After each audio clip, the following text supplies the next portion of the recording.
Hi all, this orientation is prepared by Hamdi Rashid on June 14, 2022, and it is read by Avatar Eric.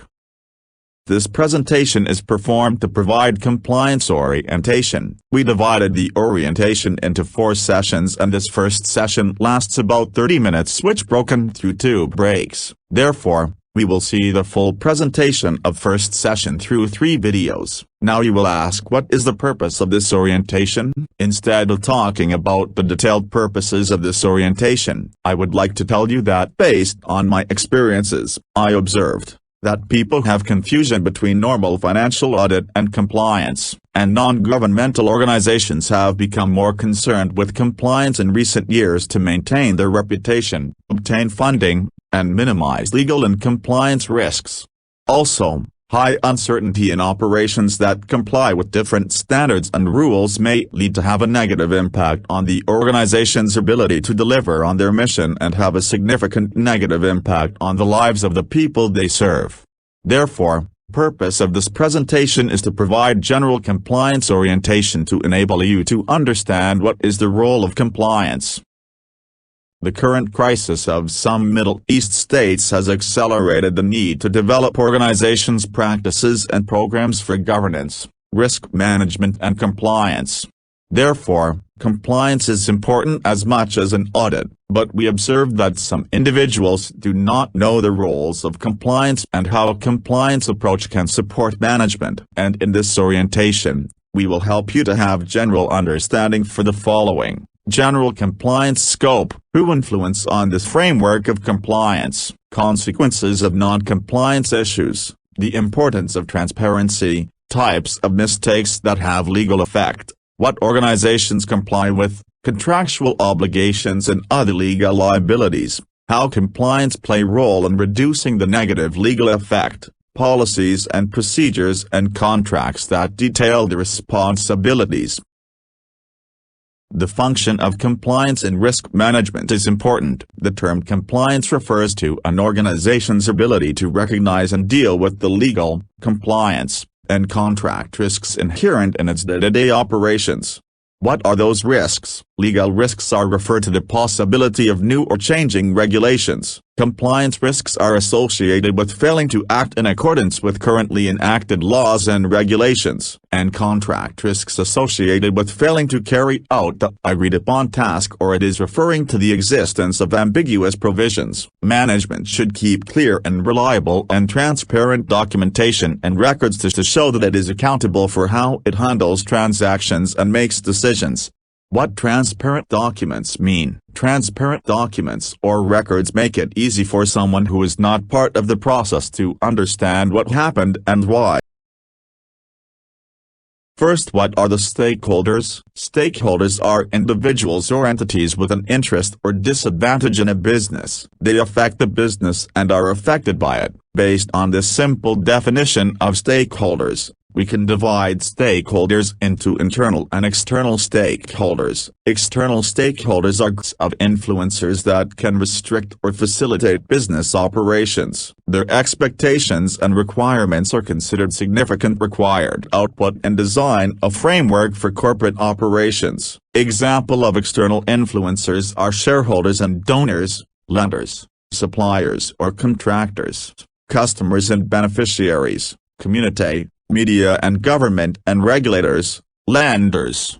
An example of internal stakeholders are board of directors, senior management, employees. All external stakeholders want company management to produce transparent reports and hold board and senior management accountable. For example, lenders and shareholders expect the board and senior management to use appropriate skills and diligence to generate profit and cash flow for a long period without putting the organization at risk of non-compliance concerns that could diminish profits and confiscate assets. Or donors and beneficiary communities want organization management to spend funds responsibly and meet community expectations within donor standards and host country regulations.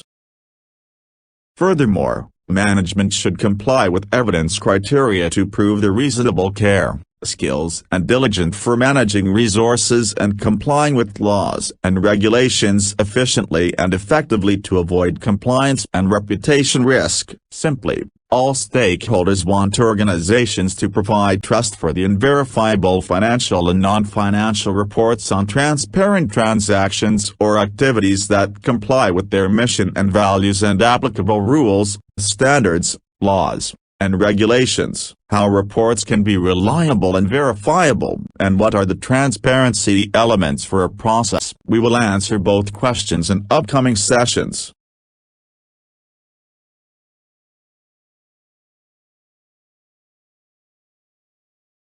Managers will increase the risk of legal claims from stakeholders and the severity of legal obligations if they are unable to demonstrate the reliability and variability of their reports and the transparency of the process and actions to those stakeholders. How does management ensure reliable, variable reporting that meet with mission values, standards, rules, and regulations? When a business complies with government-mandated health and safety regulations, management should preserve transparent and reliable documentation of policy and procedures, transparent and honest documentation for events of incident, honest and accurate recording of the incidents, and perform corrective actions that adhere to regulations to prove compliance with legal health and safety requirements. Consequently, management can provide reasonable justification for any questions that could be raised by external health and safety monitor, governmental bodies, community, contractor, injured individuals, or jurisdictional body. Therefore, by providing credible and relevant documentation that the company meet legal or contractual criteria and exercised reasonable care during business operations,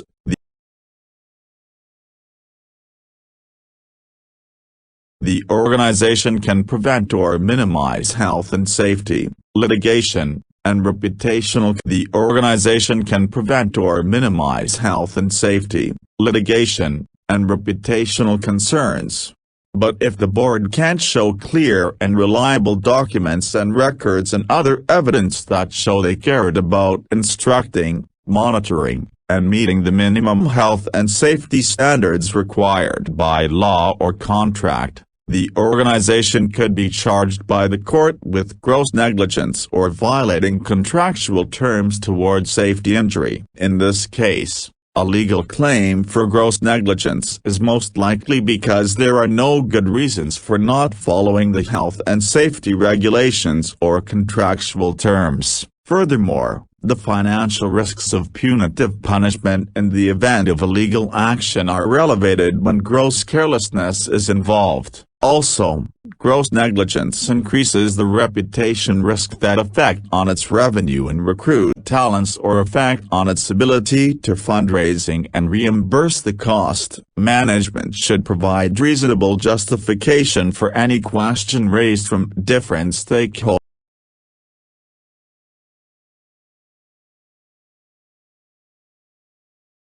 The communications tools and methods affect on the reactions of stakeholders, and wrong communication can increase negative risk. For example, if the questions raised by court, the justifications should be through compliance department, specific board member or senior manager and lawyer who use it during plea meetings. If the questions raised by donor or shareholders, the justifications should be by board in general assembly meeting or by board or senior manager and formal meeting with donor.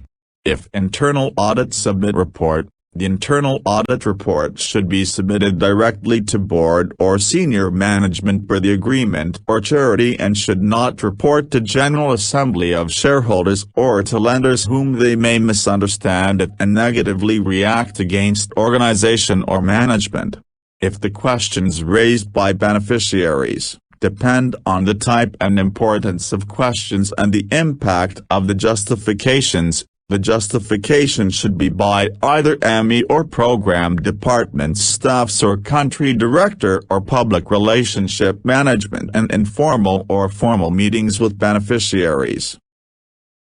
What are the evidentiary standards or criteria for proving civil rights or obligations and for willful misconduct? We will answer this question in the upcoming sessions. We complete the first part of Session 1. Please take the first break. After the break, we will continue the Session 1 of Compliance Orientation. Thank you for listening. I am Avatar Eric who read the Compliance Orientation that is prepared by Hamdi Rashid. See you after the first break.